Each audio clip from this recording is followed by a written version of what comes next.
La laguna de la Nava, el mar de Campos, probablemente era el humedal más importante del norte de España en interior, por su extensión y por su riqueza botánica, florística y también faunística, sobre todo la ornitológica, debía haber un montón de pájaros. Desecarla fue un sueño que provenía de unos cuantos siglos, y a partir de un momento cuando cambió la conciencia ambiental, sobre todo los grupos conservacionistas empezaron a pensar la posibilidad, ya se estaba haciendo en otros sitios de España, los humedales eran uno de los ecosistemas más amenazados del planeta, la posibilidad de recuperar, si no todo, parte de esos grandes humedales, de esos ecosistemas tan importantes y tan amenazados.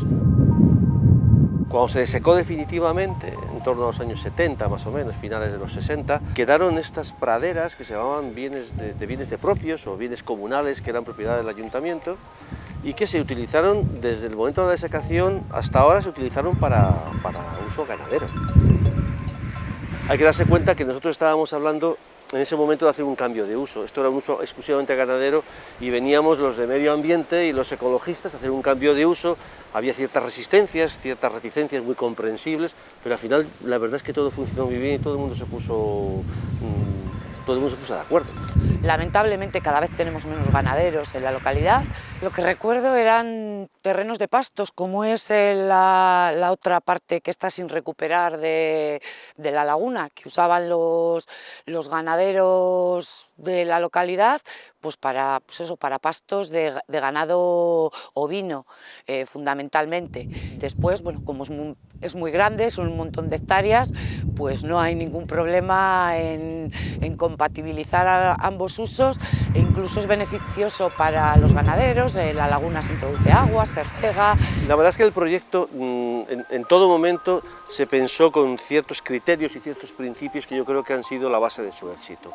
Uno es un acuerdo absoluto y total con la población local, tener en cuenta sus necesidades, no expulsarles de su terreno, de lo que estaban utilizando. Todo esto se pensó, de tal manera que se hizo una zonificación, se dejó una zona de la laguna casi exclusivamente para la biodiversidad y para las aves, pero se dejó otra que llamamos de aprovechamiento conjunto, donde los ganaderos podían pastar ya gratuitamente, no tenían que pagar, tampoco pagaban el agua. Ya teníamos nosotros como administración operarios que hacían los trabajos de inundación y desecación de la laguna, que antes les tocaba hacer a ellos.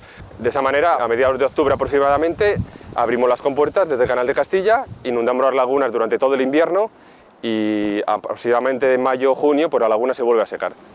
Hasta hace 2 años, aproximadamente el número de hectáreas que se inundaban como zona de conservación eran unas 350, casi 400, pero gracias al Wetlands for Climate hemos ampliado esa superficie a otros 2 sectores en el municipio de Mazariegos, donde estamos estudiando cómo afecta no solo a la biodiversidad, sino cómo afecta al balance de carbono, cómo esas zonas que estamos inundando son capaces de retener y fijar CO2 y metano y conocer cómo contener la liberación de esas emisiones de gases de efecto invernadero. Lleva 30 años la laguna de la Nava. Yo creo que ha hecho que la laguna, este humedal, se consolide como uno de los más importantes de España. Quizás más de lo esperado, no esperábamos tanto éxito, pero los pájaros han respondido muy bien. Yo creo que estamos hablando aproximadamente de unas 280 especies de pájaros, más o menos puede ser el catálogo definitivo. Estamos hablando más o menos del 50 y tanto, 60% de todo el listado de aves, de todo el inventario de aves que se puede ver en España, incluido las islas, en un pequeño sector, insisto, de entre 350 y 400 hectáreas aproximadamente. Es decir, el éxito ha sido impresionante, especialmente de las aves acuáticas, por supuesto, que son las más abundantes en una laguna. Al principio, obviamente, no teníamos aves acuáticas. Ahora mismo la laguna de la Nava, con su lámina casi constante durante todo el año, lo que ha conseguido es atraer a numerosas aves, tanto migratorias como invernantes, como residentes o las que vienen aquí a criar y que se establezcan, porque ofrece una zona de recuperación, de alimentación, de refugio para estas aves.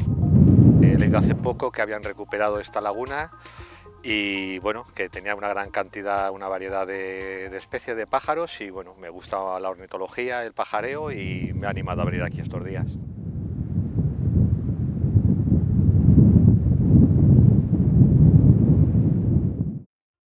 proyecto financiado con el apoyo económico del programa LIFE de la Unión Europea.